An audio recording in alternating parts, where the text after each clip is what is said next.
Bueno, muy buenas tardes para todos. Un saludo muy especial, Pablo Clavijo, quien les habla, Cluster Manager de la Cámara de Comercio de Cúcuta.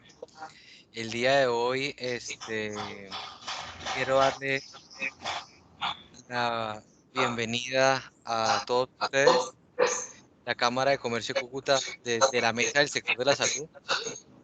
Hemos creado este espacio que la verdad pues es bastante, diríamos que es bastante diferente a lo que veníamos trabajando con esta nueva dinámica que estamos direccionando desde la Mesa de la Salud, en donde nuestro objetivo en este espacio es conversar sobre el estudio anatomopatológico en Norte de Santander, ¿sí?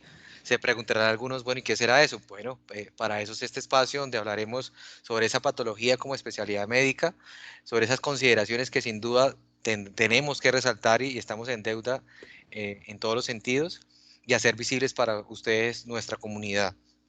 Una calurosa bienvenida. Quiero explicarles cómo va a ser la metodología. La metodología que vamos a usar va a ser la siguiente. Para asegurar la totalidad del contenido de esta sesión, quiero explicarle a todos ustedes que durante el tiempo establecido trataremos de permitir solo pequeñas interrupciones, como si se puede repetir alguna parte que no se escucha, o si no se ve el contenido en la pantalla, pues lo permitiremos de pronto esa inquietud.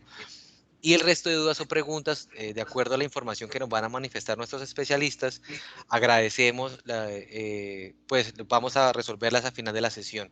¿Sí? Las preguntas, dudas o inquietudes, les pedimos el favor que nos las manifiesten a través del chat con su nombre o empresa que representan. Las respuestas a esas preguntas tendrán un tiempo máximo de 2 o 3 minutos, si se manifestarán en orden cronológico, tratando de que no se repitan, ¿sí? Para aquellos interesados en reforzar esta información, este webinar ya está siendo grabado y posteriormente va a ser socializado a través de la plataforma YouTube y también por las redes de nuestra institución. Y por último, y no menos importante, les quiero pedir el favor a ustedes, por los asistentes, que les solicito respetuosamente cerrar sus micrófonos y cámaras para que se establezca una comunicación nítida y no interrumpamos a nuestros, bueno, a las ponencias de nuestros especialistas, ¿sí? Sin más preámbulo, yo quiero ceder la palabra a nuestros médicos del día de hoy, que en realidad, como les comentaba al inicio, este webinar es especial porque no tenemos un moderador ni un médico, sino tenemos 3 médicos especialistas y un moderador, que son la doctora Patricia Cruz, médico cirujano de la Universidad Metropolitana, especialista en patología de la FUCS, con 13 años de experiencia.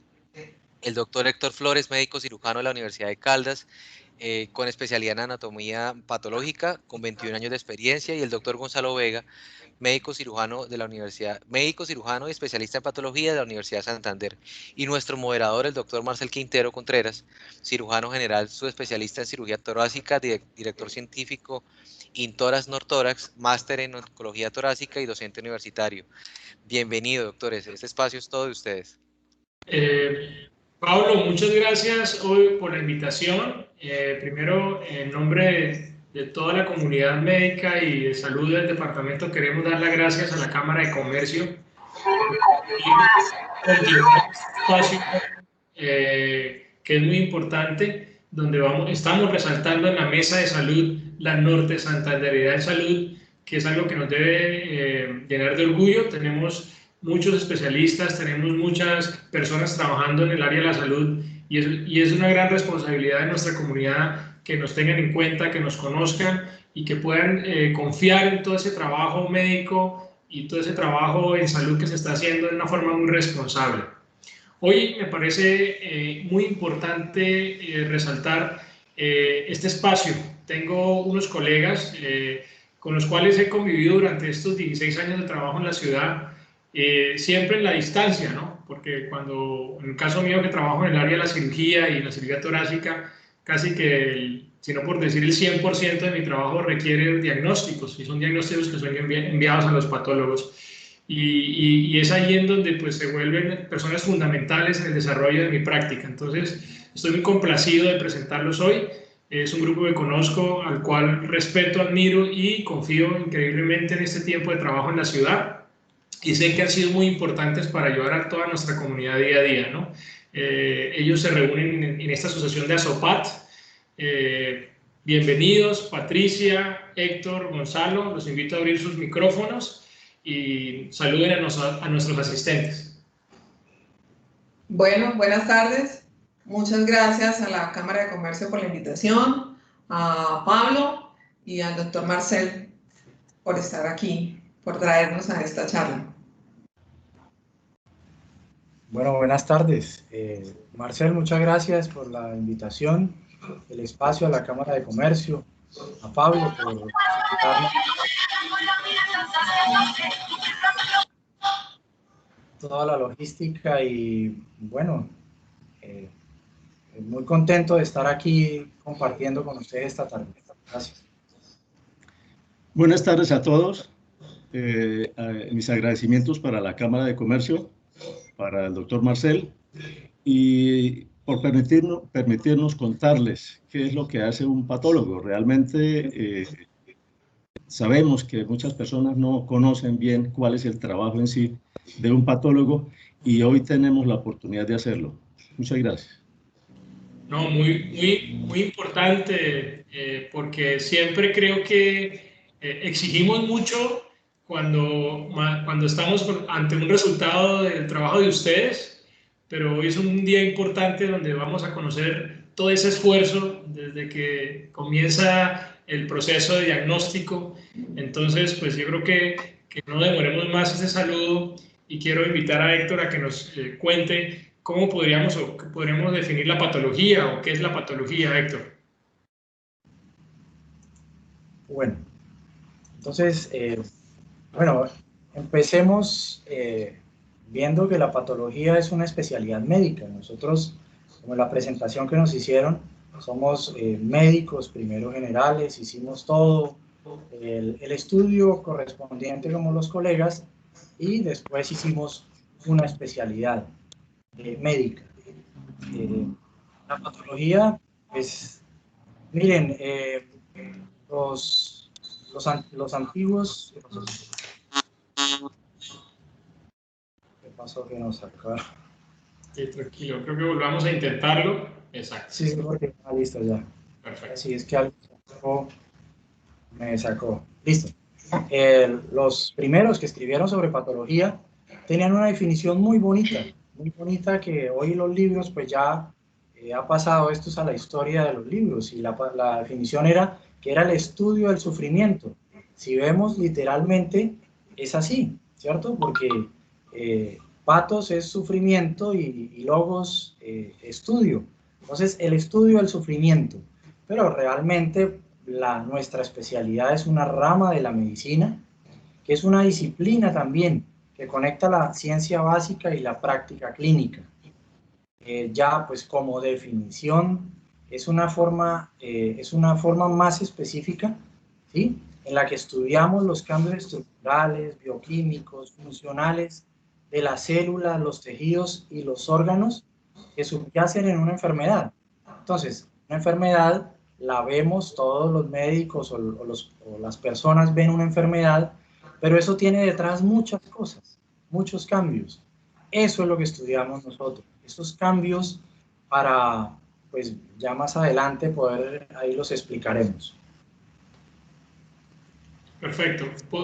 Yo, por ejemplo, siento que en nuestra formación médica, creo que la primera experiencia emocional que vivimos los estudiantes de medicina es esa rotación o esas prácticas en el anfiteatro, cuando nos llevan a los anfiteatros de patología de los hospitales a aprender, y en los centros de formación educativo. Y pues es lo que tú dices, ¿no? Es más allá de que solamente es un diagnóstico, sino es una ciencia que involucra muchos escenarios. ¿Qué hace un patólogo, Héctor? Bueno, nosotros somos realmente unos médicos consultores de diversas especialidades. Diversas especialidades, yo me atrevería a decir que de todas las especialidades, porque a nosotros nos interconsulta ortopedia, bueno, cirugía de tórax importantísimo, cirugía general, cirugía ginecológica, oftalmología, la cirugía, bueno, todas las cirugías especializadas, cabeza y cuello. Realmente nosotros somos los interconsultores de estas especialidades. ¿Para qué? Para poder examinar esos tejidos y esos órganos, pero de un cuerpo humano. Por eso vemos ahí que es con un enfoque holístico. El cuerpo humano no lo podemos ver por pedacitos, ¿cierto? De pronto muchos dirían, bueno, pero el patólogo ve el cuerpo humano de a pedazos. Me preguntaba hace un tiempo un familiar, me decía, ¿ustedes ven un pedacito de paciente? No, eso pues no es así. Nosotros tenemos que ver en conjunto el paciente. Lo que sucede es que vamos a ver los cambios, como decía anteriormente, esos cambios estructurales y funcionales. ¿Cómo los hacemos? Mediante el uso de unas técnicas especiales, unas técnicas morfológicas, inmunológicas, microbiológicas, moleculares. ¿Esto en dónde se realiza? El patólogo lo realiza en un laboratorio de patología. Es un laboratorio especializado con unos equipos especializados, con una serie de sustancias químicas también especiales que nosotros usamos para poder ver esos cambios en el paciente, esos cambios estructurales, ¿sí? Y lo que intentamos es explicar los cómo y los porqués. ¿De qué vamos a explicar? O ¿qué intentamos explicar es cómo y por qué es de las manifestaciones de estas enfermedades, que se traducen en lo que son los síntomas y los signos del paciente, ¿sí? ¿Para qué? Para proporcionar una base sólida, ¿sí? Una base y decirle al clínico, al cirujano, mire, esto es el cambio que tiene. Y él va a brindar los cuidados y una terapéutica clínica racional, ¿sí? Esa pues realmente es una finalidad importante del patólogo. Un escritor que yo creo que todos los médicos lo conocemos, Stanley Robbins, pues el libro de Robbins y Cotran, o Cotran, Kumar y Robbins, bueno, la Robbins que todos conocíamos, él mencionaba algo muy bonito. Decía que al patólogo no le interesa reconocer las alteraciones estructurales, sino que qué significan esas alteraciones.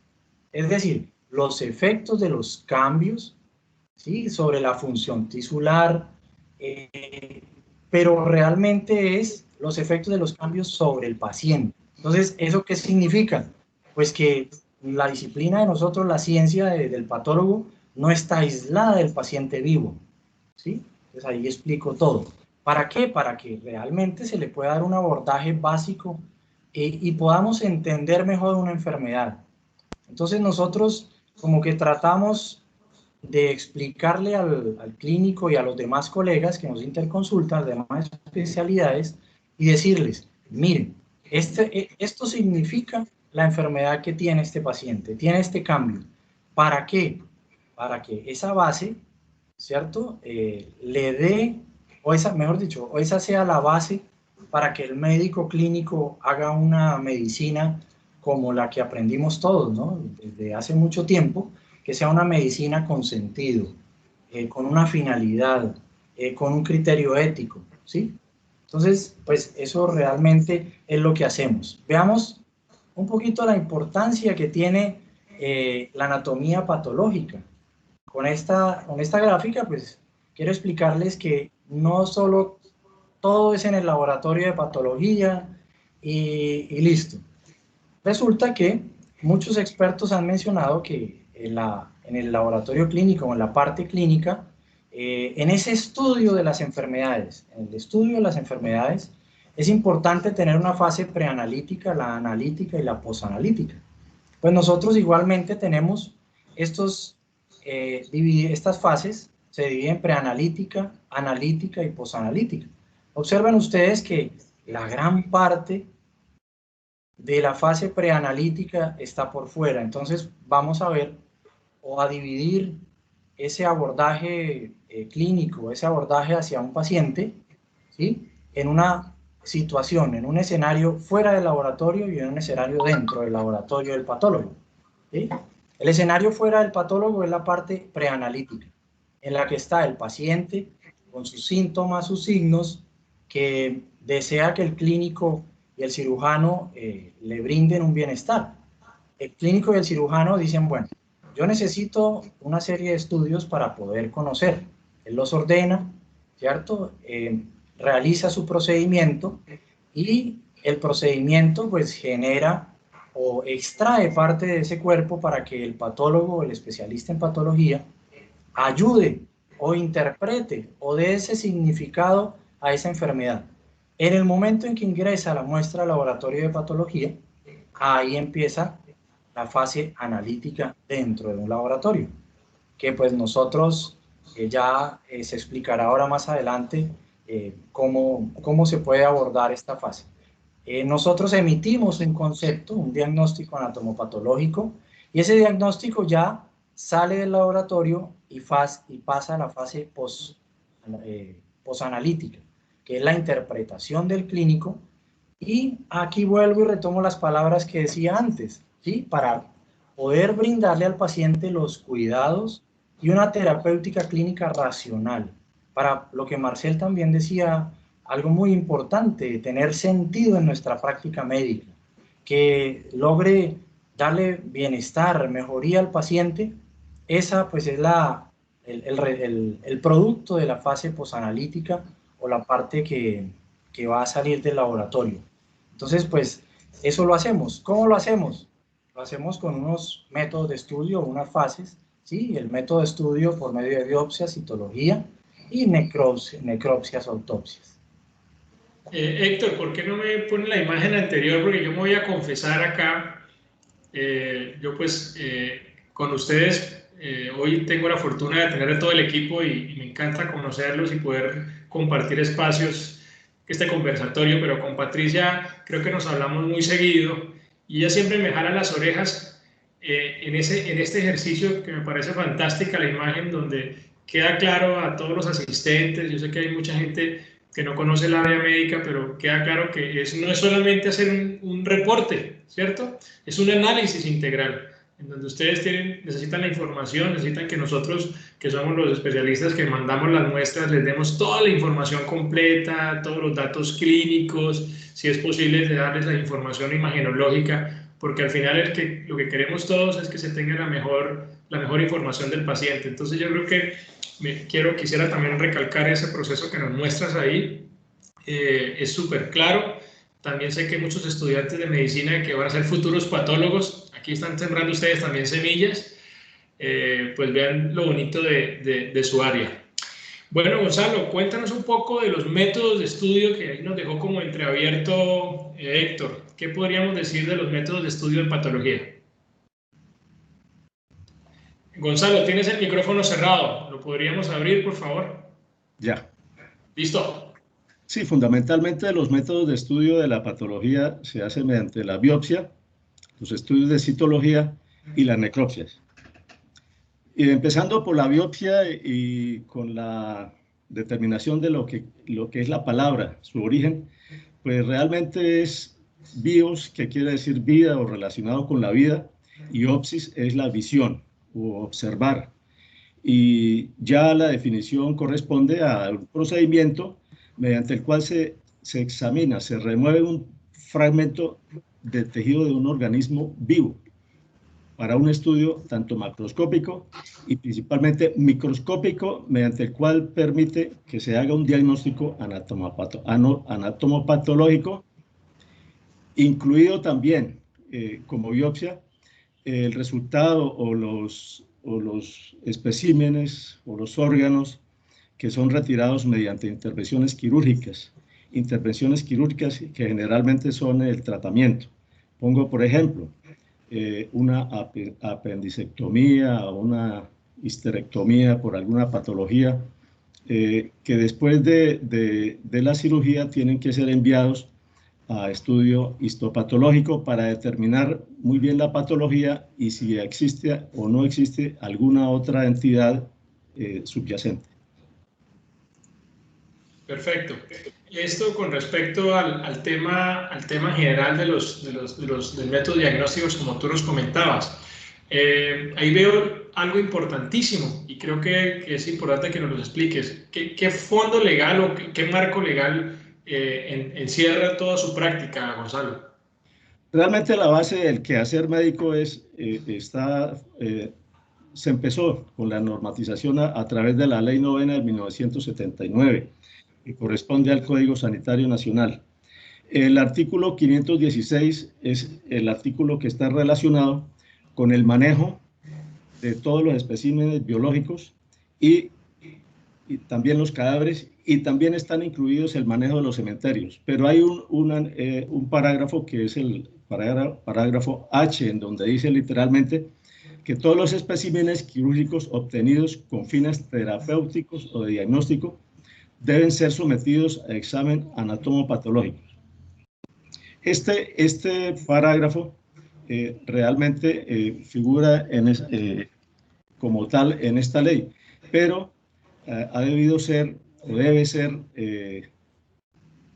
interpretado mediante los manuales de manejo y de especímenes biológicos en cada una de las instituciones que prestan servicios de salud.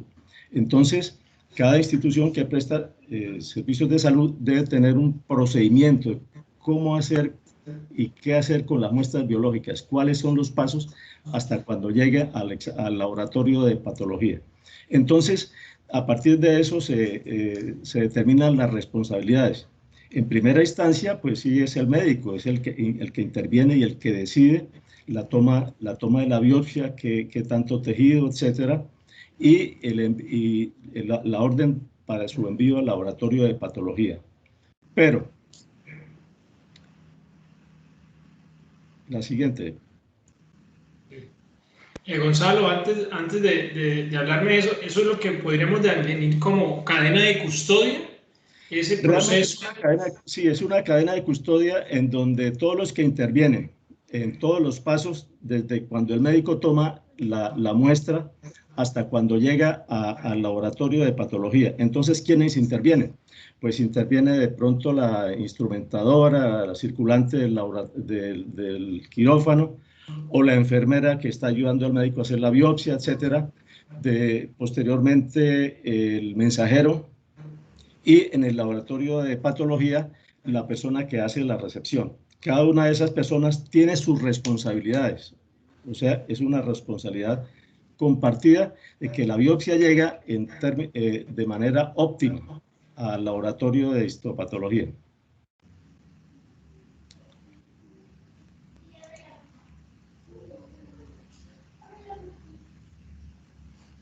Siguiente.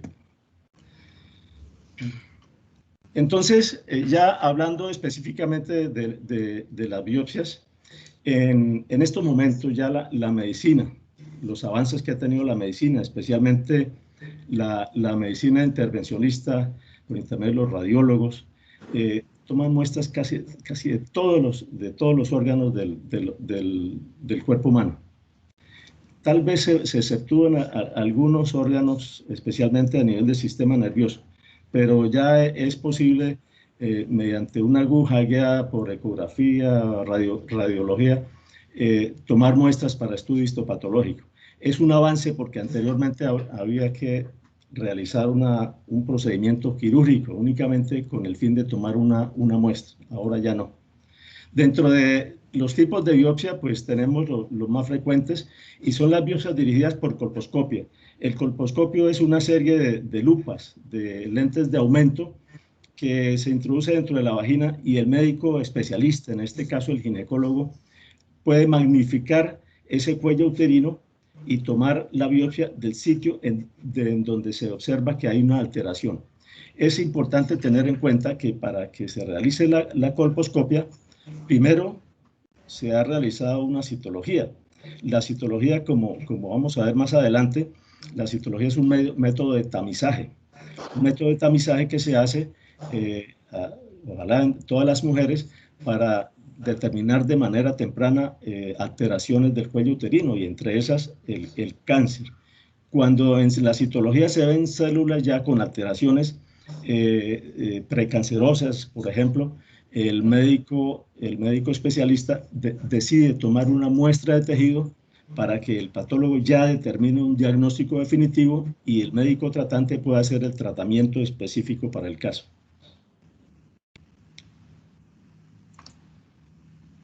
Siguiente. Hay otro tipo de biopsia que es la biopsia de la médula ósea. Especialmente está relacionada para afectaciones o patologías a nivel de hematología.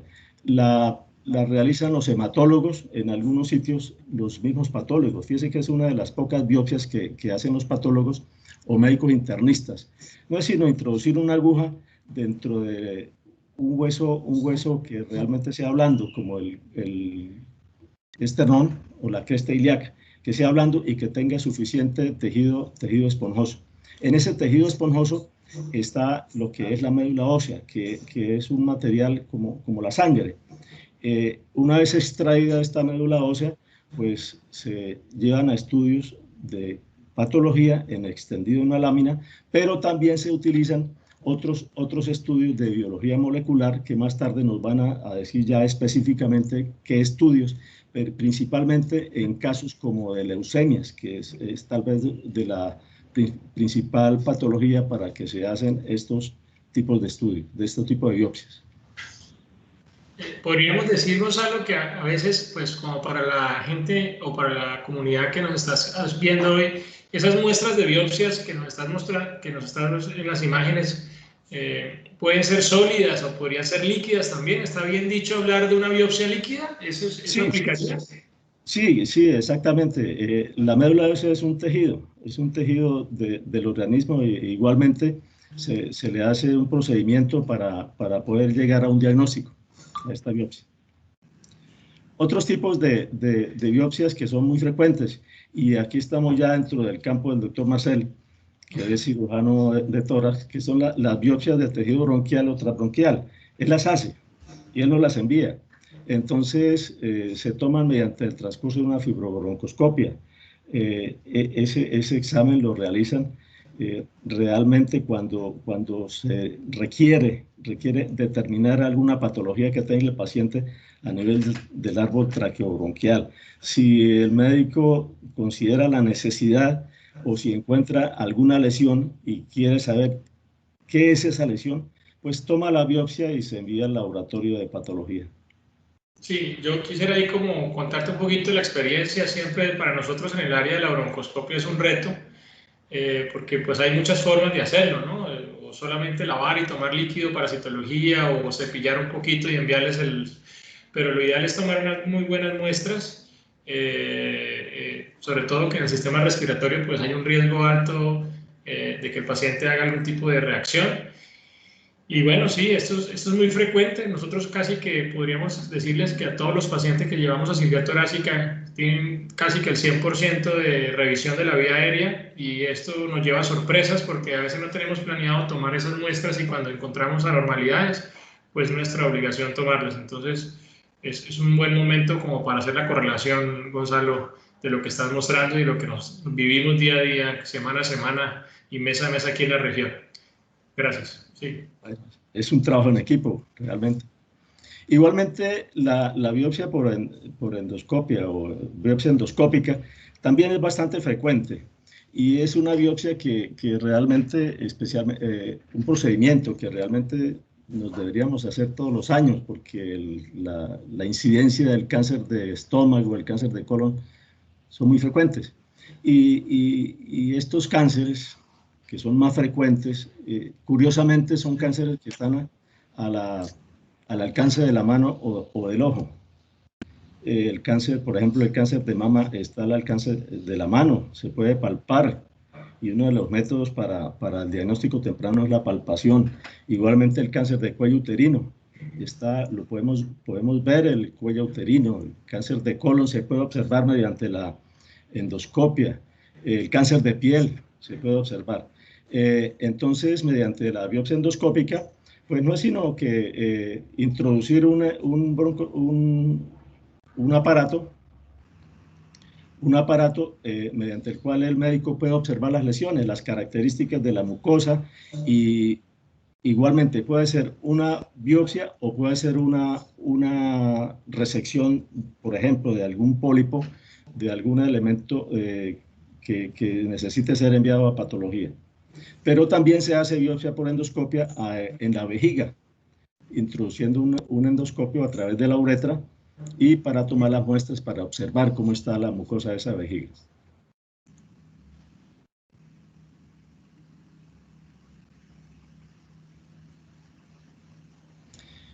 Esta biopsia que se nombra acá es la biopsia guiada por arpón. Es una biopsia que generalmente se utiliza para las lesiones en las mamas cuando no son palpables, pero en la mamografía nos dice que hay una lesión que hay que ponerle cuidado. Entonces, el médico especialista necesita indicarle al médico que va a tomar esa biopsia. Generalmente es un radiólogo intervencionista. Entonces, lo que hace el médico es, mediante la colocación de un indicador que es un arpón, un elemento metálico, para que cuando se vaya a tomar la biopsia o cuando se vaya a hacer la resección, se sepa en qué sitio está, teniendo en cuenta que no es palpable, no es una lesión palpable. Entonces, eso es importante para tener mucha más certeza diagnóstica. Eso es uno de los retos de Gonzalo. Cuando yo, pues en mi formación hice cirugía general y teníamos la responsabilidad de todos esos diagnósticos en la patología del seno, no en los pacientes o en las mujeres que se palpaba, sino en los que no se palpaba, y localizar esa lesión no era fácil.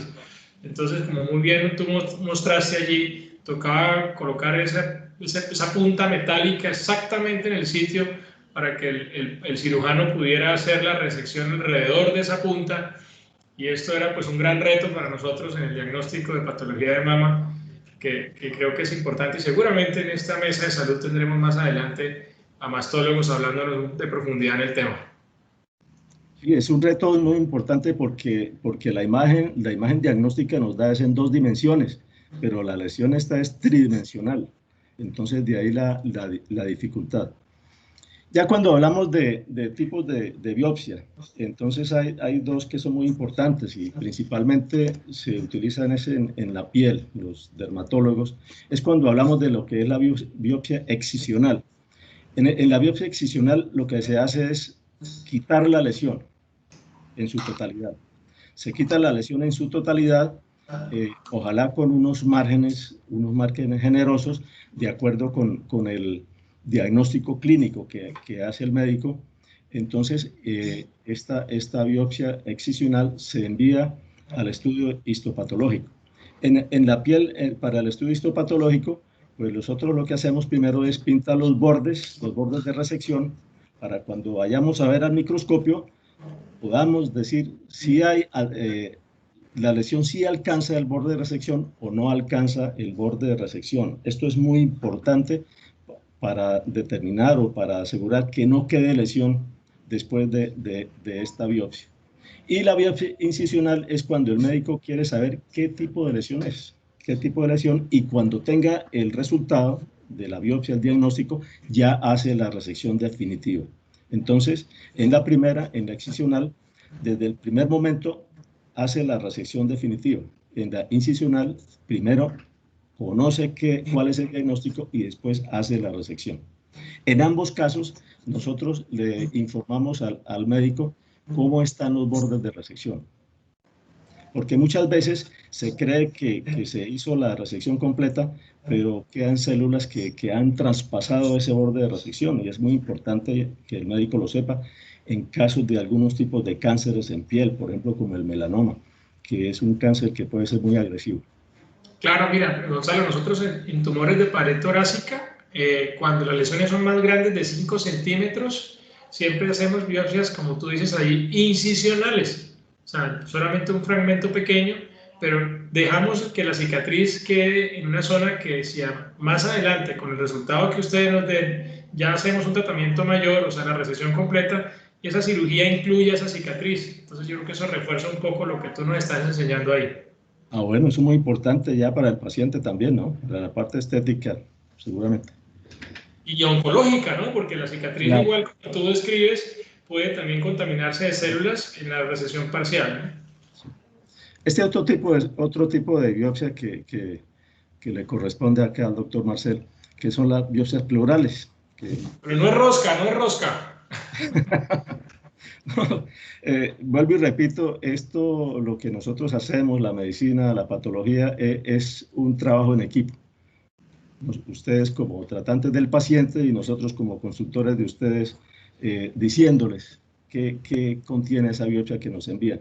Pues la parte procedimental la hacen son los especialistas y mucho más la biopsia pleural, que cualquier médico no la puede hacer o no la tiene que hacer, sino un médico especialista, porque el médico especialista es el responsable de tomar la biopsia, pero también es el responsable de los posibles, de los posibles efectos secundarios o las posibles complicaciones. Entonces, de ahí la importancia de que sean los especialistas.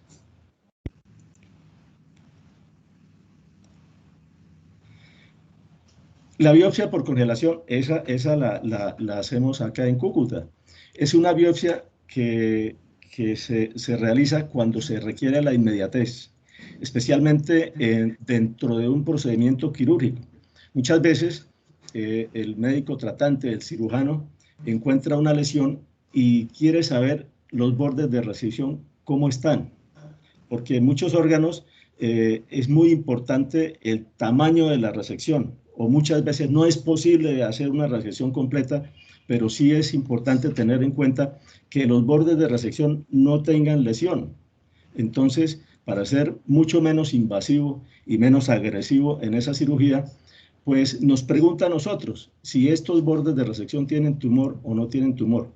Como se requiere inmediatez, no es posible realizar los procedimientos de histopatología que se hacen comúnmente, que comúnmente lo que se hace es un procedimiento químico que consiste en primera línea en la fijación con formol,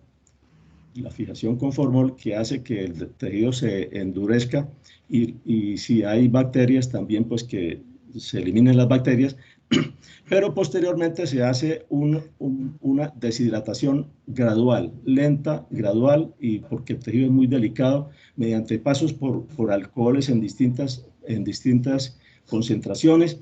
Posteriormente se hace la fijación en bloque de parafina, se corta, se colorea, se monta en una lámina y se envía para la lectura por el médico patólogo. Pues eso requiere tiempo y en este caso no hay tiempo para eso. Entonces lo que se hace es que ese tejido que nos envía el médico se congela en este aparato que se llama el crióstato. Y congelado el tejido se puede cortar. Y una vez después de cortarse se monta, se colorea y el resultado se puede tener en muy pocos minutos. Desafortunadamente no se puede contar con mucho detalle en la lectura, pero sí podemos decir que hay o no hay malignidad en el tejido que enviar. Entonces, esa es la importancia principal de la biopsia por congelación.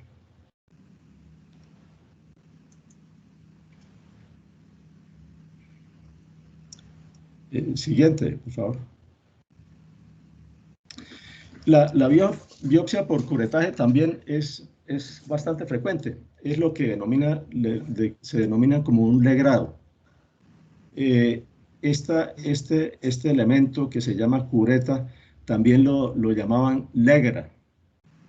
Es como una especie de cucharita que tiene un borde cortante y lo que hace es un raspado de la cavidad endometrial. Principalmente el curetaje se hace cuando quedan restos después de un aborto o después de un parto, quedan restos de placenta o restos de placenta, pero también se puede hacer o se hace la biopsia por curetaje como diagnóstico en caso de patologías del endometrio, hiperplasias o el mismo cáncer del endometrio. Mujeres que tienen sangrados de un momento a otro, que no están embarazadas, pues hay necesidad de saber por qué está sangrando esa señora. Entonces, el médico especialista hace un raspado de la cavidad endometrial y ese producto de raspado de la cavidad endometrial se envía a patología para determinar si es o no es cáncer o es otra patología que le esté produciendo ese sangrado.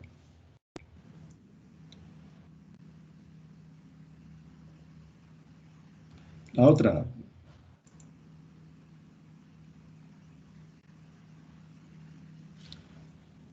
Siguiente. Esta foto hace parte de lo que es la biopsia por punción con aguja gruesa, porque la punción con aguja fina se va a ver más adelante. Con la aguja gruesa o aguja de Trucut o biopsia por Core, pero se llama aguja de Trucut, que es el nombre de la aguja. Lo que se precisa es anestesia local, la introducción de una aguja especial que lo que nos va a sacar es un cilindro de tejido. Se utiliza principalmente para lesiones de mama, lesiones palpables de mama y lesiones de tiroides, como lo veíamos en la diapositiva anterior. Entonces, tenemos unos cilindros y a estos cilindros se les da el mismo tratamiento que las biopsias de cualquier tejido. Entonces, en estos cilindros podemos determinar nosotros lo más importante que quiere saber todo el mundo, si es maligno o benigno. Si es maligno, ¿qué tipo de malignidad? Porque hay muchos tipos de malignidad en todos los órganos del organismo. Y si es benigno, ¿qué tipo de alteración benigna es?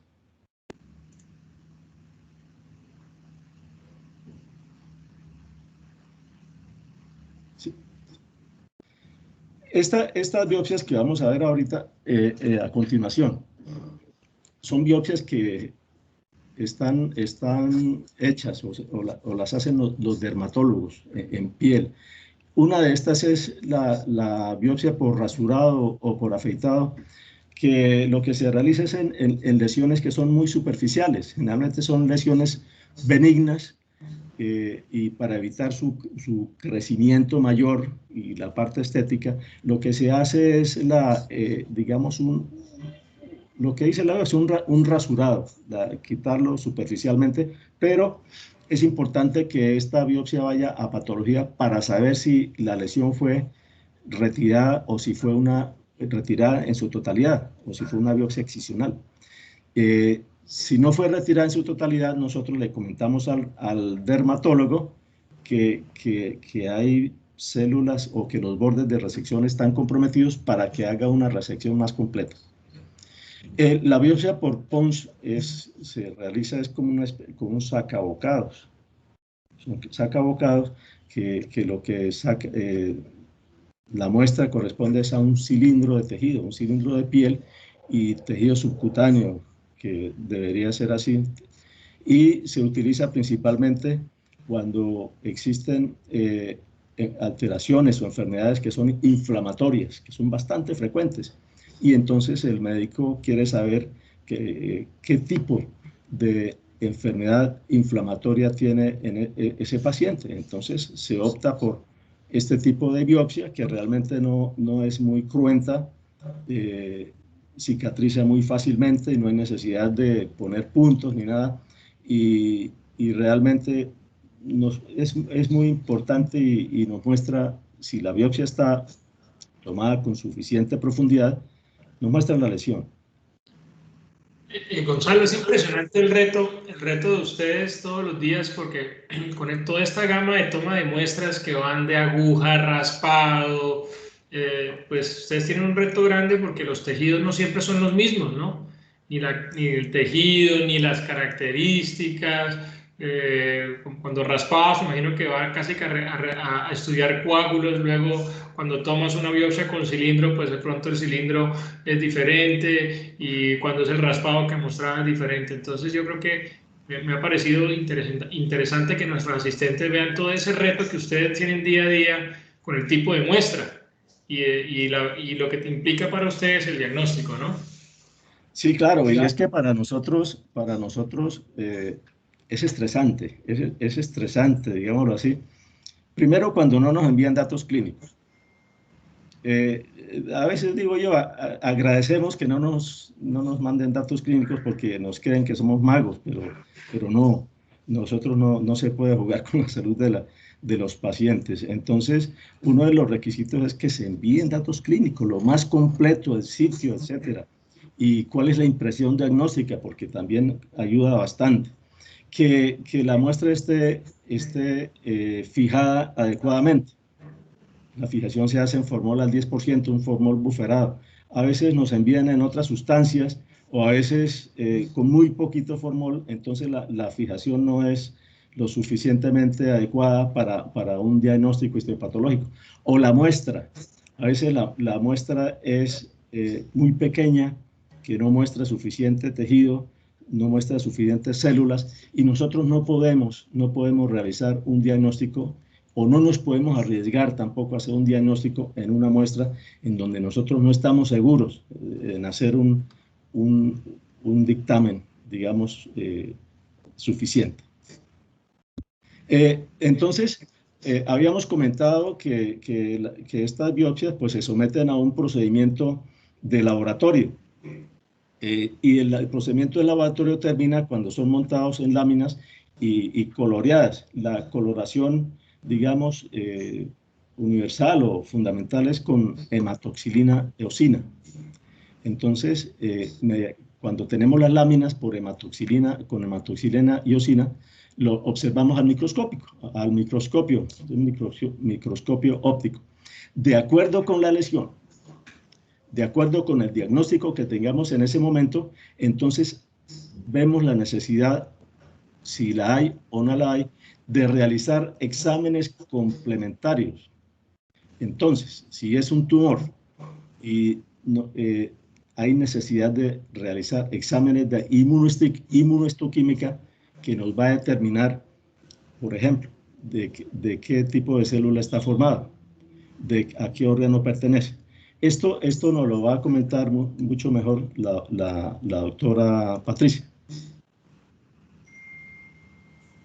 Entonces, ya al final, lo que nosotros le enviamos al cirujano, al médico que nos hace la interconsulta, pues es el informe de patología, que la primera parte es la descripción macroscópica. Nosotros describimos y le contamos qué fue lo que nos llegó, cuáles son los tamaños, el color, la consistencia, etcétera. Lo describimos lo mejor que se pueda. Y después la descripción microscópica, qué fue lo que vimos al microscopio. Se lo anotamos ahí, las células, cómo vimos las células, etcétera. Y finalmente, después de la descripción microscópica, nosotros podemos hacer notas o recomendaciones para el médico, de acuerdo con si es necesario o no es necesario, pero nosotros podemos hacer recomendaciones de acuerdo con lo que nosotros estamos viendo. Por ejemplo, esta muestra de histopatología necesita estudios adicionales por biología molecular, por ejemplo. Entonces, le sugerimos eso al médico tratante. Y finalmente, el diagnóstico histopatológico. Esto es lo que le enviamos al médico que nos hace la interconsulta.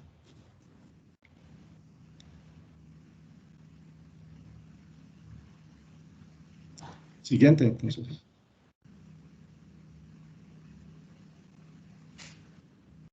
Bueno, esto es muy importante, que en los laboratorios que utilizan elementos químicos peligrosos, pues debemos sujetarnos a la normatividad ambiental. Entonces, en todos los laboratorios que utilicen, por ejemplo, formol o cualquier otro elemento peligroso al medio ambiente, entonces se debe cumplir con el plan de gestión integral para el manejo de residuos hospitalarios y similares, que de normatividad es obligatorio.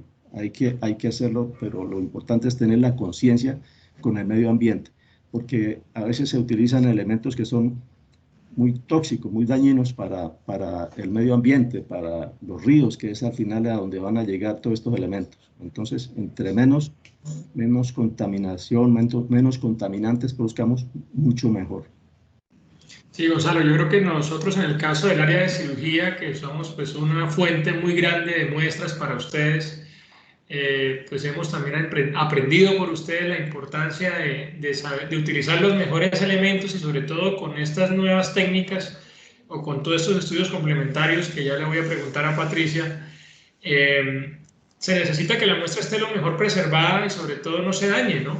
Entonces, para que se puedan hacer esos estudios a profundidad. Entonces yo lo aprendí, pues lo aprendí ya sobre la marcha, estando aquí en Cúcuta, que por ejemplo el formol o el formaldehído también debe tener algunos componentes que llamamos buferado, para que permita que el tejido pues pueda serlo más fácil después hacer otros estudios complementarios. Entonces yo creo que esto es un abrebocas para lo que viene, y es que, Pati, entendemos que todo tiene un proceso, ¿no? Uno va lunes, martes, miércoles, jueves. Uno no puede pretender que de un día para otro se tenga el diagnóstico más preciso. ¿Qué nos puedes hablar de lo que Gonzalo nos decía sobre los procesos complementarios para llegar al diagnóstico? Eso que ustedes nos ponen siempre en los reportes, se sugiere que se haga esto, se debe complementar con esto. ¿Qué nos puedes decir al respecto, Pati? Bueno, la patología tiene unas técnicas especiales y en este momento se están volviendo casi que muy necesarias porque hacen parte del diagnóstico integral y definitivo de las muestras que se envían a patología. Una de esas técnicas es la inmunohistoquímica. Son técnicas basadas en el uso de anticuerpos sobre muestras de tejidos o citologías. Los anticuerpos se unen a determinados productos celulares o gérmenes de forma específica, hacen una reacción antígeno-anticuerpo y se manifiestan por señales de color que se hacen visibles al microscopio. La inmunohistoquímica parte de la muestra que se obtuvo en el proceso básico para el diagnóstico, que es el tejido en el bloque de parafina. Ese tejido pasa por un proceso, puede ser manual o puede ser a través de un equipo. Esa técnica es estandarizada, es mundial, y el patólogo se encarga, después de que se hace el proceso de la técnica, que lo hace el citohistotecnólogo, el patólogo se encarga de hacer la lectura respectiva a través de una marcación que uno determina qué tipo de anticuerpos se van a utilizar para estudiar esa patología que está en una presunción diagnóstica. Bueno, ¿para qué nos sirve la inmunohistoquímica? Tiene muchas utilidades. Nos sirve para clasificación de neoplasias indiferenciadas. A veces y en muchos de los estudios, las lesiones tumorales son de difícil clasificación. No podemos, o porque el tumor es pobremente diferenciado, porque realmente no podemos reconocer el origen, entonces utilizamos esta técnica. También para las enfermedades o para los tumores que tienen algunos pacientes, donde no se conoce de dónde es el sitio primario. Entonces queremos determinar de dónde es el origen de esa enfermedad o de esa neoplasia maligna, porque es indispensable para el manejo y el tratamiento. También, y en boga ahora en la actualidad, para la clasificación molecular de las neoplasias malignas. Ejemplo, los tumores de mama y de pulmón, aunque hay otros tumores. La inmunohistoquímica es fundamental porque sirve para pronóstico, para tratamiento, para seguimiento, para terapias dirigidas, ¿sí? También para utilizar los paneles específicos para el diagnóstico diferenciales con otras enfermedades, ya sean benignas o malignas. Podríamos decir, Patri, que la inmunohistoquímica terminaría siendo como ese código de barras que a veces vamos al supermercado y vemos que cada producto tiene unas rayitas que lo diferencia del otro. Pues, pensaría yo, con mucho respeto hacia ustedes, que eso nos daría al tumor ese tipo de diferenciación.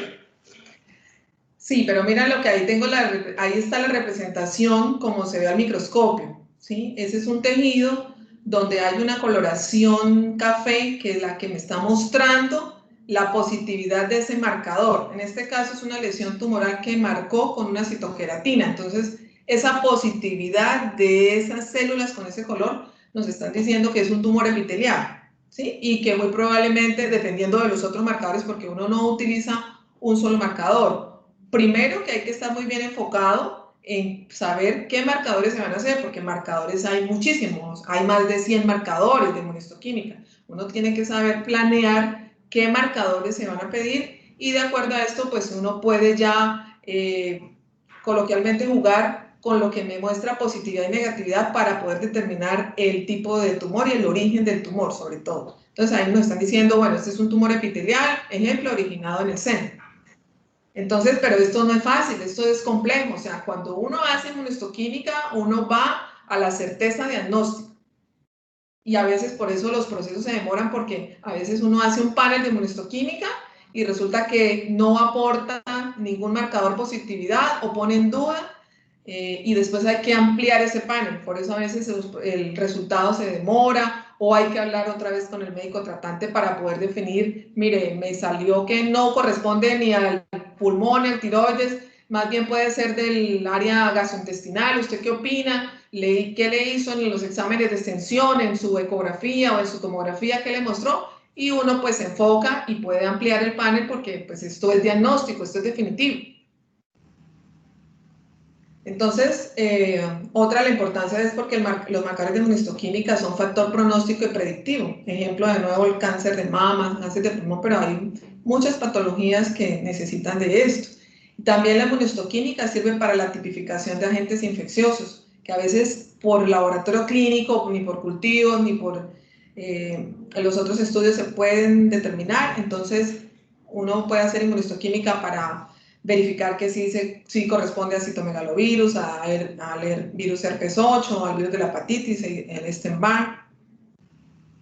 No, eso es súper importante, Pati, porque como para hacer la integración clínica, o sea, una infección en un paciente complejo, por ejemplo, hoy en día con ese tema de la pandemia, donde pues todo se interpreta como pacientes positivos para COVID, pero muchos de esos pacientes hoy en día se están sobreinfectando, y esas sobreinfecciones pues hacen que el paciente no responda a los tratamientos. Entonces no se sabe realmente si sea el paciente producto de una enfermedad viral o es más la sobreinfección. Entonces todo lo que tú nos cuentas de poder hacer esa diferenciación de si, qué tipo de infección es, y con ese tipo de marcadores pues es muy importante para tratamientos, y ahí podría impactar en que el paciente pues sobreviva o no.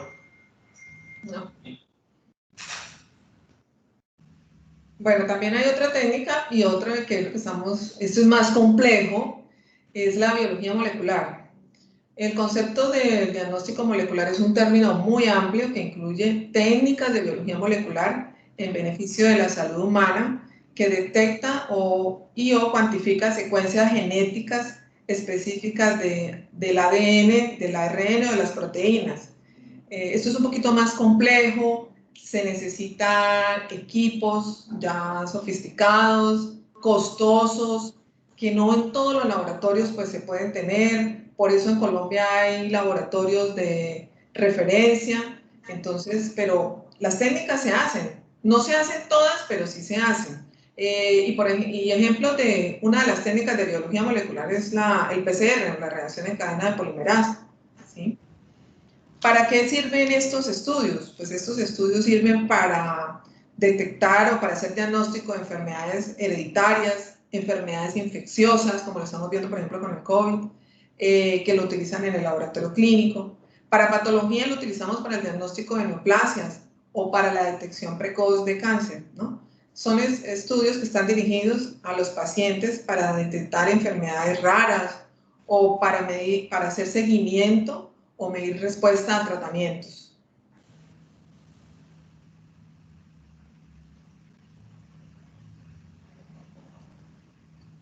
Sí, correcto.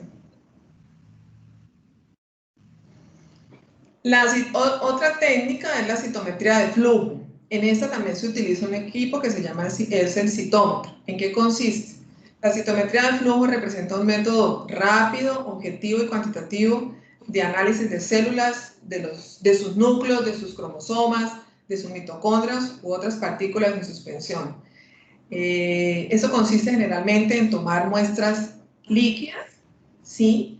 El equipo hace un análisis cuantitativo, pone las células que están en suspensión, se alinean una detrás de la otra, delante de un haz luminoso, y cuando ya hay el impulso eléctrico, este impulso se convierte en una señal digital que se puede visualizar en el equipo a través de unas gráficas. Yo sé que esto suena un poco complejo, pero pues es como para hablar general, porque pues existe esa técnica, existe el equipo, ¿Quién los puede hacer? Los puede hacer las personas que están entrenadas en esto, generalmente lo pueden hacer los bacteriólogos, los histotecnólogos y los patólogos, que también podemos hacer el análisis y la interpretación, porque la citometría de flujo sirve también y es de utilidad, siguiente, Héctor, para hacer seguimiento de muchas enfermedades o diagnóstico. Ejemplo de esto son las neoplasias hematolinfoides, como por ejemplo las leucemias, es de gran ayuda porque cuantifica cuántas células inmaduras hay, qué subpoblación hay, qué fenotipo es. Entonces es importante este método diagnóstico y hay que hacerlo, ¿no? Hay que contar con él para este tipo de enfermedades. También tiene otras aplicaciones en la investigación y en los ensayos clínicos. La hibridación in situ.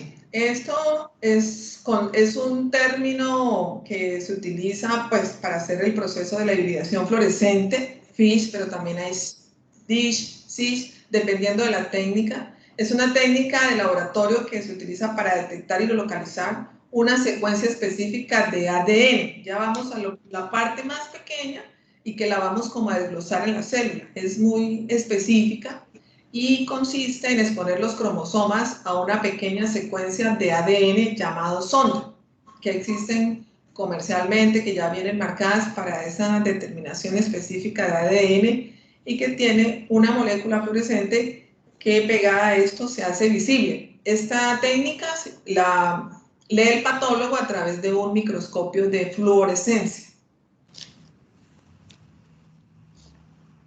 ¿Para qué se utiliza también? Se utiliza para identificar microorganismos que no son visibles fácilmente, también para identificar alteraciones cromosómicas, ejemplo, las neoplasias linfoproliferativas, para detectar deleciones, translocaciones. Esto ya es más específico.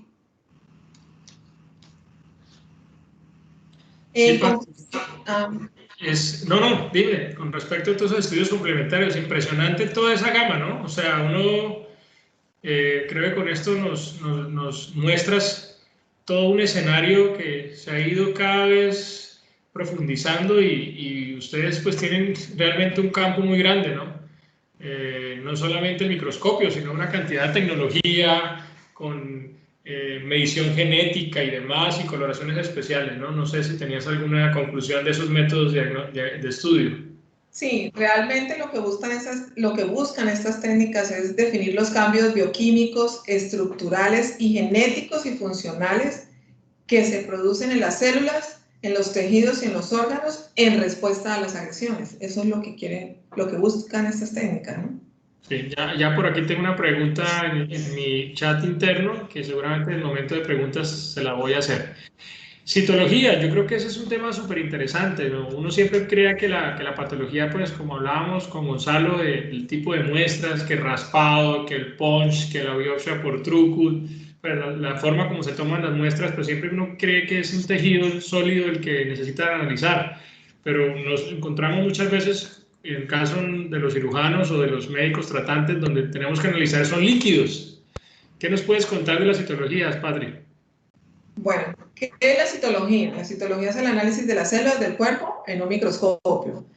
La rama de la anatomía patológica que estudia las células se llama citopatología, ¿sí? ¿Qué quiere? ¿Qué estudia? Estudia las alteraciones morfológicas de las células que se desprenden libremente de los epitelios o que se extraen de las distintas zonas del cuerpo. Entonces, cuando hablan de citología, todo el mundo asume, o sea, la mayor parte asume que es citología vaginal, pero resulta que hay citología cérvico-vaginal y citología no cérvico-vaginal. Sigue, por favor. ¿Cuál es el objetivo del estudio de la citología? Es colaborar en el diagnóstico y la tipificación de neoplasias malignas mediante la evaluación de las alteraciones de la morfología en el núcleo, el citoplasma y de las relaciones entre estas células.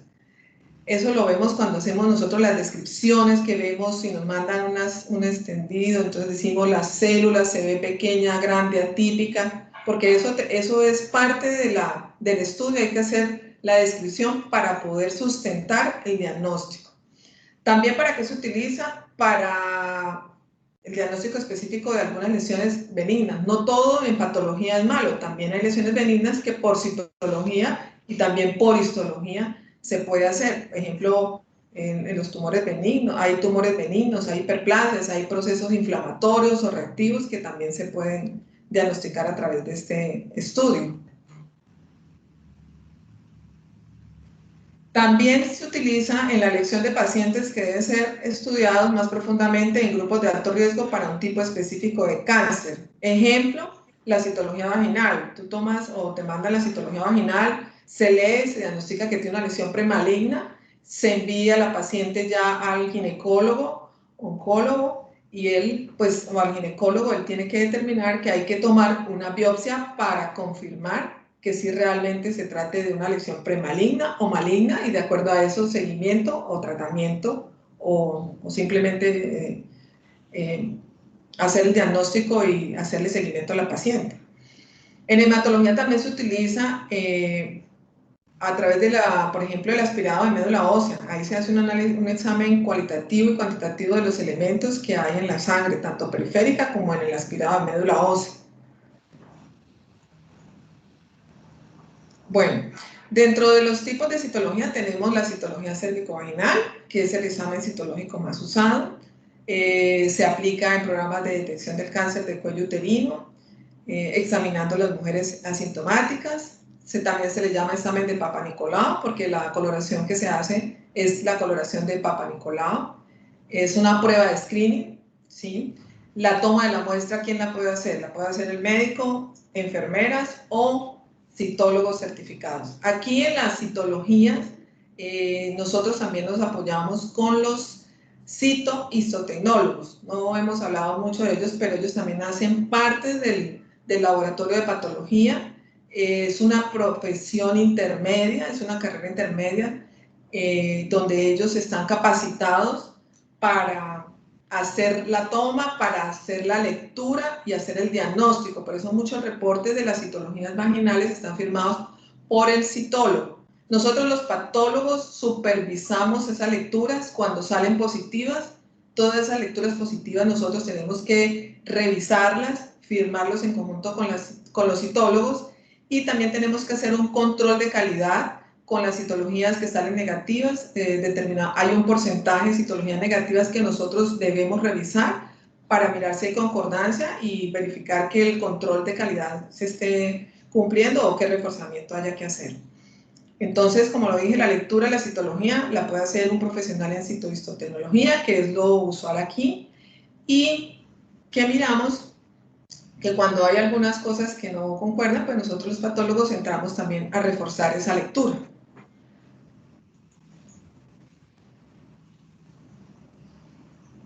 Y pues esto es una fotografía de lo que es la citología vaginal, de la toma, donde se hace, pues ya sabemos, con un espéculo, con un citocepillo, hay una muestra exo y endocervical, la representación de las células, que son las que vemos en el centro, que ahí vamos a ver, esa es la famosa citología vaginal, esas son las células escamosas, y utilizamos pues el microscopio óptico para hacer la lectura.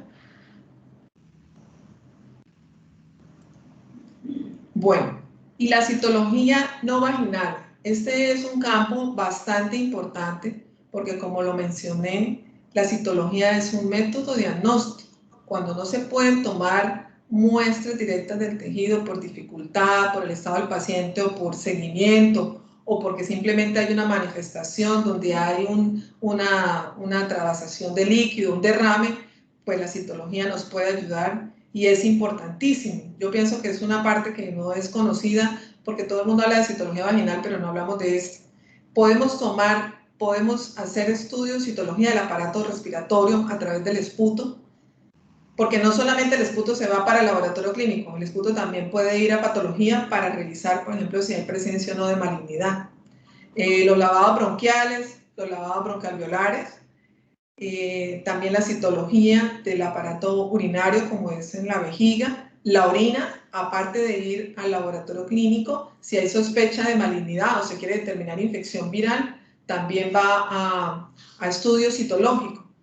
La citología también se puede tomar de los derrames pleurales, de los derrames pericárdicos, peritoneales y articulares. Eso quiere decir que cuando el abdomen se crece y hay líquido libre en cavidades, se sospecha que hay un tumor o una lesión maligna, pues el médico, el radiólogo intervencionista o en su defecto el cirujano puede tomar muestras de ahí y mandarlas tanto al laboratorio clínico como al de patología, porque nosotros estamos en la misión de determinar si en esos líquidos, esas células suspendidas, presentan rasgos de malignidad o de benignidad. También está la citología del lavado peritoneal, que esas son ya cuando hay paciente en cirugía, que los médicos tienen que hacer para estadificación, entonces hacen lavado. También el líquido cefalorraquídeo va a patología, y del tracto gastrointestinal en muestras de páncreas y árbol biliar, que es muy difícil el abordaje histológico, también se puede hacer el estudio citológico. Y también el ACAF, que es el aspirado con aguja fina, en lesiones palpables y no palpables, generalmente, o el ejemplo clásico son las lesiones de tiroides, que es el método de diagnóstico que más se utiliza. Ya la parte de histología del tiroides no se realiza porque es muy cruento, doloroso. En cambio la citología pues es más rápida, se puede hacer por ecografía dirigida, y pues hay una buena representación de las células para poder hacer diagnóstico. La citología también presenta un informe, se llama informe de citología, donde se hace la descripción y se hace un diagnóstico.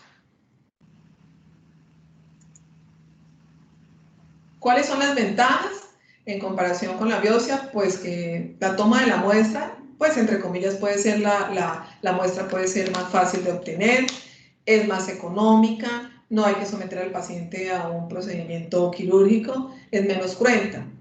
También a veces el procedimiento es sencillo y el resultado es que la técnica de la citología es mucho más rápida. Por eso la oportunidad de la citología es más corta que en histología, porque la tinción no necesita mucho tiempo de preparación, es una coloración rápida y una lectura pues más en un corto tiempo.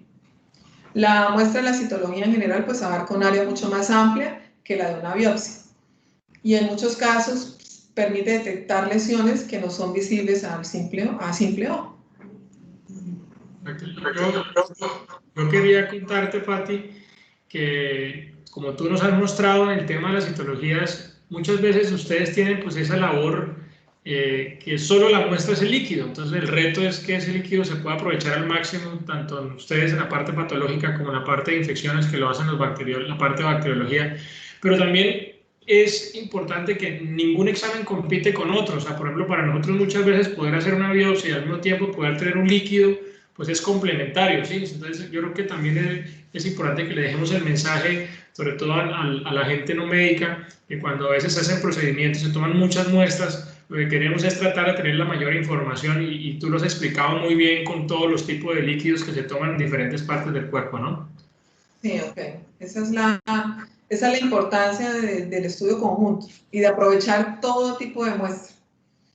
Bueno, ¿y qué limitaciones tiene? Pues a veces las células, pues no se puede ver la arquitectura ni la invasión, y pues esto hace parte de un estudio histológico completo. Entonces de la citología sugerimos hacer estudio histológico porque a veces no nos permite visualizar ese espectro que necesitamos para clasificar muchos de los tumores que no se pueden hacer por citología. Y pues en algunos casos es difícil, como en todos los estudios, es difícil diferenciar lo benigno de lo maligno. Entonces uno pues tiene que decirle al médico tratante que realmente es muy difícil y que requiere pues el estudio histológico, porque hay que profundizar más en la lectura, ¿sí? Y también pues en las citologías también se puede hacer inmunohistoquímica, pero es un poco más difícil la técnica. Sin embargo, pues ya se está haciendo porque si se puede minimizar el estudio y la invasión de las muestras, pues es mucho mejor, ¿no? Bueno, creo que viene un tema muy, muy importante para todos, porque sabemos lo que es una autopsia, una necropsia, dentro de un escenario que pues nadie quiere que tengamos que enfrentarnos a esto, pero es efectivamente, yo cuando veo este término me acuerdo de esas reuniones en los centros académicos donde se hacían las famosas reuniones clínico-patológicas, y al final el que daba la palabra final eran ustedes los patólogos que tenían la palabra final después y nos daban como que la verdad del caso con ese resultado de la autopsia. Gonzalo, ¿qué nos podrías contar de autopsia o necropsia, como se llama? Tienes el micrófono apagado, Gonzalo, por favor. Listo. El nombre es indistinto, es igual, ¿no? Necropsia o autopsia quiere decir lo mismo. La autopsia también es un método diagnóstico, hace parte del trabajo de los patólogos, y también aquí en Cúcuta ofrecemos ese diagnóstico, tanto en a biopsias de adultos y biopsias fetales, neonatos. La definición de autopsia o necropsia está en el decreto 786 del 1990 del Ministerio de Salud. Este decreto lo que hace es desarrollar la ley novena de 1979, el Código Sanitario Nacional. Entonces, se define como autopsia o necropsia al procedimiento mediante el cual, a través de la observación, intervención y análisis de un cadáver, tanto en forma externa como interna, y teniendo en cuenta, cuando sea el caso, el examen de las evidencias o pruebas físicas relacionadas con el mismo, así como las circunstancias conocidas como anteriores o posteriores a la muerte, se obtiene información para fines tanto científicos o jurídicos. Siguiente, Héctor. Continuando con este decreto 786 del 1990, ahí se clasifican las necropsias. Y las necropsias se clasifican en dos grandes grupos, las necropsias médico-legales y las necropsias clínicas. Entendiéndose por necropsia médico-legal cuando se realizan con fines de investigación judicial, y las necropsias clínicas son el resto de necropsias que se practican. Tanto las necropsias médico-legales como las necropsias clínicas, y de acuerdo con el fin o la finalidad para el espacio de práctica, se dividen en necropsias sanitarias, cuando hay interés en la salud pública, necropsias docentes, cuando el objetivo es ilustrar procesos de enseñanza y aprendizaje, y necropsias investigativas, cuando se persiguen fines de investigación científica pura o aplicada. Esto está en el decreto 0786 del 90. La necropsia médico-legal la dejamos aparte porque no nos corresponde a nosotros. La necropsia médico-legal se hace en el Instituto Nacional de Medicina Legal y Ciencias Forenses con fines de investigación científica. Desafortunadamente, el número de necropsias que se hacen en Colombia médico-legales es bastante alto. Y toda muerte que sea una muerte para investigación judicial, pues obligatoriamente hay necesidad de realizarle necropsia. Ahora nos interesa en lo que corresponde a la necropsia clínica.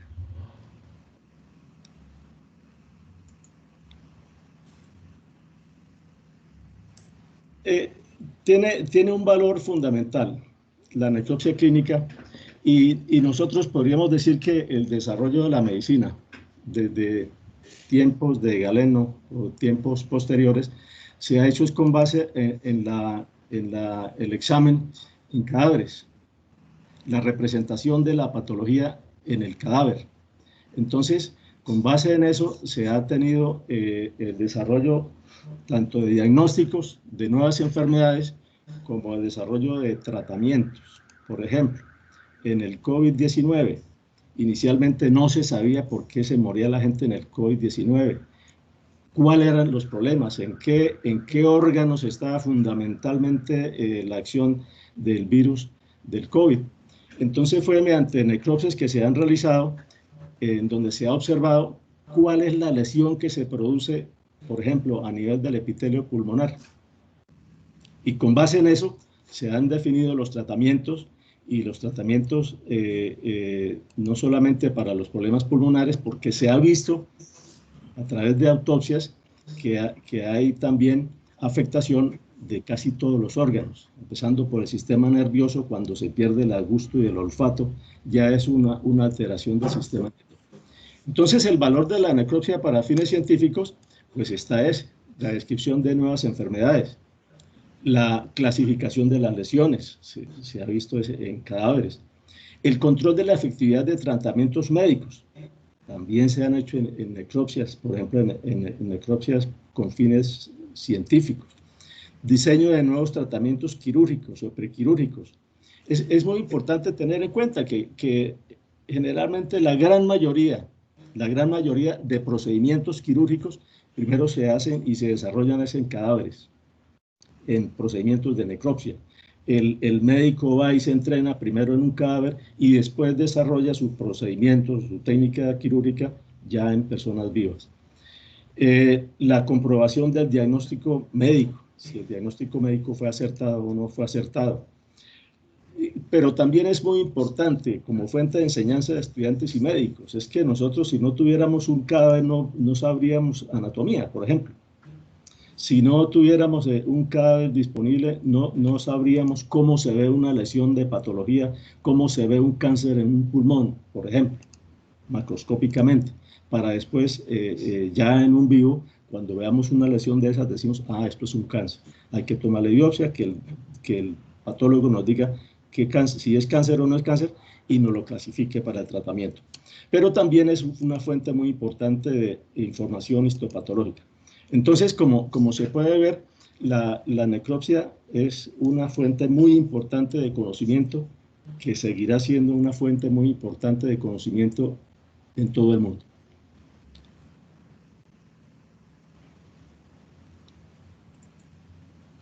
Bueno, yo creo que ha sido muy contundente su presentación. Patricia, Héctor, Gonzalo, nos pasaron por todo, nos pasearon por todo el campo de acción de ustedes. Yo los quiero, pues, primero agradecer porque yo entendiendo que es un tema muy especializado, yo creo que no cabe duda para los asistentes la importancia de esta especialidad médica. Ustedes nos hicieron ver en términos muy sencillos toda esta información. Yo, inclusive, pues aprendí algunas cositas que hace tiempo no tenía muy claras y les agradezco la disposición. Pablo, ¿tenemos alguna pregunta de los asistentes? Buenas tardes a todos. Doctor, no, mirando el chat, creo que pues en realidad los temas tratados han sido bastante importantes y muy claros. De todos modos, en el momento que quieran, digamos a la audiencia, si quieren en este momento expresar alguna inquietud, pues es el momento de hacerlo, ¿cierto? Entonces aprovecho Sí, para... sí. Pero Señor. permítame, Sí, señor. si alguien tiene alguna pregunta o se le ocurre alguna pregunta después de esta presentación, nos la puede hacer en las redes sociales. Nosotros estamos en las redes sociales y tenemos el espacio para la respuesta de preguntas o de inquietudes de las personas. Claro que sí, Gonzalo. ¿Y sería a través de qué red para poderla compartir? Estamos en WhatsApp. Ok. Tenemos también en Instagram, principalmente. Entonces podríamos, Pablo, hacerle llegar a los inscritos los contactos para que tengan la información. Yo en mi chat interno tengo 3 preguntas. Voy a tratar de ser un poquito dinámico. De pronto le preguntaría primero a Héctor. Héctor, el tema de revisión de muestras en Cúcuta, me pregunta un alumno cómo funciona en su grupo. O sea, ¿podría pedir un segundo concepto? ¿Eso es frecuente? Creo que nosotros, por ejemplo, en el área clínica, sabemos que no siempre pues, un resultado o un concepto puede ser definitivo, a veces necesitamos un segundo concepto. ¿Qué tan frecuente se ve aquí en la ciudad? ¿Usted lo hace? Sí, claro, Marcel, nosotros lo hacemos y yo creo que es importante esa revisión. ¿Por qué? Porque como ya han visto y les hemos podido mostrar un poco, es algo muy subjetivo, es la apreciación de un médico sobre unos cambios. Entonces, a veces es necesario dos visiones, 4, otros conceptos. Nosotros, por ejemplo, cuando tenemos casos difíciles, tenemos alianzas estratégicas con otros laboratorios, tenemos algunos también que han sido profesores de nosotros y los interconsultamos. Decimos, mira, ayúdame con esta biopsia que es difícil, y realmente hay biopsias difíciles. Esto se da en todo el mundo. En todo el mundo hay la segunda revisión en los conceptos. Un ejemplo, tú tienes una patología aquí en Bogotá y conoces, yo por lo menos que conozco al doctor, bueno, Calonge, que es subespecialista en piel. Él hizo especialidad, él estudió en la Universidad del Valle, donde hice la residencia, también a nivel gástrico. Entonces puedo pedir interconsulta con él, llego y le envío por medio, cierto, por internet, por este medio, le envío las imágenes y él me va a dar su concepto. Entonces, aquí en la ciudad, pues, hemos visto que se está presentando, por lo que tú dices, tú nos conoces, sabes cómo trabajamos, entonces, dice, bueno, yo quiero, es un concepto de alguien que no conozco, normal, y quiero mirar esto realmente con otros ojos, y lo hacemos. Para nosotros, realmente no es ni faltarnos al respeto, ni pasar por encima del colega, no, al contrario, nos gusta. Es más, los tres vemos a veces casos difíciles, nos reunimos por semana. Con Patricia, pues que estamos en el mismo sitio de trabajo todos los días, Marcel, todos los días observamos casos, nos mostramos casos diferentes y hacemos eso frecuente. Entonces, podría responder que es frecuente, que no quiere decir que no sepa que me quedó grande, perdón por el término, que me quedó grande el tumor. No, nos ayudamos, es algo de equipo, es un trabajo en equipo, yo lo veo así, es un trabajo en equipo porque, ya para terminar la respuesta, algo que mis docentes me decían, el médico nunca puede pensar que está solo, nunca, y ni que se la sabe toda solo, entonces por eso necesita un equipo. Nosotros, por eso somos tres, y somos un equipo, y somos más también, no solo los tres, sino tenemos otras personas a nuestro alrededor. Perfecto. Gonzalo, otra pregunta que tengo, y yo me uno porque la tenía desde que estabas en tu presentación de las biopsias, y es la biopsia por congelación. Por ejemplo, en el caso de nosotros, en el área de tórax, a veces tendríamos que tomar decisiones si hacemos cirugías cortas o cirugías grandes. Por ejemplo, estamos ante un nódulo pulmonar y ese nódulo pulmonar no sabemos si sea un cáncer en etapa inicial, y en los protocolos internacionales está la alternativa de poder hacerle una biopsia de congelación a ese nódulo para saber en el mismo momento o en el tiempo de espera si procedemos a hacer ya una cirugía oncológica, por decir así, para cáncer, o paramos ahí. ¿Eso en Cúcuta se puede hacer en este momento? ¿O qué información nos podrías, y sobre todo incluyéndome a mí como profesional de salud en el público, para tratar de fortalecer este mensaje que nos vas a dejar? Sí, se está haciendo en Cúcuta. Nosotros tenemos el equipo y ya se está realizando ya hace algunos años. Y me parece que es muy importante, sobre todo en estos casos, en el tipo de cirugía que se le vaya a realizar al paciente. Porque no es lo mismo hacer una cirugía y a los 15 días, al mes o a los pocos meses volver a realizar otra cirugía que hacerla toda en un solo tiempo quirúrgico. Entonces, para hacerla en un tiempo quirúrgico, pues se requiere del diagnóstico y también, como decía anteriormente, de cuánto resecar, cuánto quitar, para no llegar a ser tan invasivo, tan agresivo quirúrgicamente. Entonces, lo importante es que todo va en bienestar del paciente. Todo lo que se hace, lo que hacen ustedes, lo que hacemos nosotros, es en bienestar del paciente, ser menos invasivos y ser más específicos en los diagnósticos y después en los tratamientos. Claro que sí, yo creo que ese mensaje lo voy a llevar a todos mis estudiantes porque hace tiempo quería escuchar y seguramente vamos a tener muchas biopsias por congelación muy pronto, tenlo por seguro. Bueno, Pati, para ti, el tema de métodos complementarios, sabemos, nos hablabas de tecnologías nuevas. ¿Realmente qué tenemos en Cúcuta? Y si no las tenemos, ¿cuál sería el conducto? ¿Cómo tú nos podrías orientar o mostrar si eso en manos de ustedes como grupo podrían también servirse de puente para que se hagan en otros lugares? Sí, claro. Por ejemplo, nosotros hacemos inmunohistoquímica. Claro que la técnica no se está haciendo en Cúcuta, la técnica se hace en Bogotá. ¿sí? Pero la lámina vuelve a nosotros y nosotros somos la que la leemos. Nosotros, al fin y al cabo, nos responsabilizamos de la lectura y el diagnóstico, pues, que es lo que se debe hacer, ¿no? Ya los otros métodos, hacer PCR, hibridación in situ, citometría de flujo, pues realmente tenemos alianzas estratégicas con otros laboratorios, principalmente en Bogotá, por la cercanía y por muchas cosas.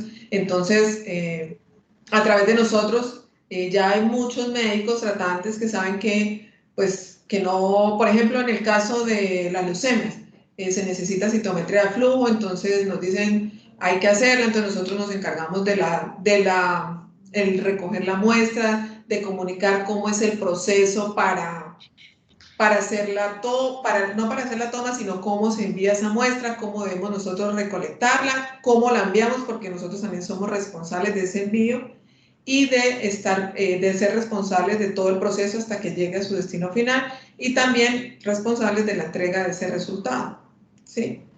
Aquí en Cúcuta aquí ya hay citometría de flujo, hay un equipo de citometría de flujo, nosotros no en todos los laboratorios lo hay, pero yo sé que lo hay y ya se está empezando a trabajar con eso, ¿sí? O sea, porque de todas maneras, pues, hay varios colegas y hay varias entidades que se encargan también de empezar a procesar y hacer esto, ¿no? Perfecto. Perfecto. Listo, Pablo. No sé si quieramos hacer el cierre final. ¿Tienes alguna observación? Sí, no, doctor, antes de hacer el cierre quisiera manifestar lo que nos escribe Fabián. Nos pregunta acerca de Azopat, ¿con qué PS tiene contrato? De pronto como para que nuestros asistentes estén enterados o tengan conocimiento.